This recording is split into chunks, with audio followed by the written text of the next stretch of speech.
Okay, Polar Bear fans, we're getting ready here to head down and play Muskegon this Saturday. Want to talk about a little bit about last week and to give you a quick little preview. Reflecting on last week, the first thing I want to talk about is we had a great example last week, I think, of some of our players just having a tremendous attitude, being very unselfish. So I want to talk about a couple guys. First one's Austin Morehouse.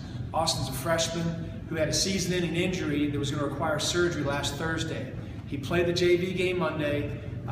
The injury was such that it wouldn't get further damaged by going out and running around, so he actually practiced on Tuesday and Wednesday knowing that he had surgery on Thursday morning. I think a lot of people, most programs, most players somewhere else, they would have just kind of shut down the season knowing they were getting surgery on Thursday. But this young man went out there, worked hard in practice to help us prepare for the option. And just what a great example of just a great attitude. The second one would be Connor Devine. Senior quarterback, was our number 3 quarterback entering the week.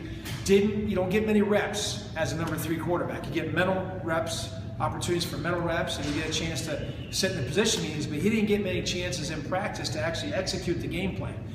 Due to some injuries, he was forced into duty with a game that was still in doubt, just a 7-point lead. He goes in, executes flawlessly. Things that he had not done one time in practice because he is so alert and so just unselfish to pay attention in practice.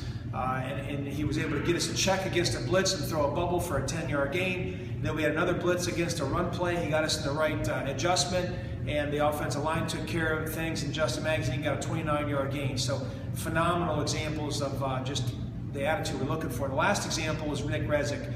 Junior was rotating with our 2s during practice as a corner, playing the option. The reps are just so important to get in practice. Well, as a 2, he wasn't getting many reps. One of our starting corners went down as the week progressed. He couldn't play. And then another one of our top 2 corners went down about the 10th play of the game. Nick played 65 snaps and made several big plays in that game. And again, a guy who wasn't expecting to play, but prepared like a starter, played very well and was key in our success.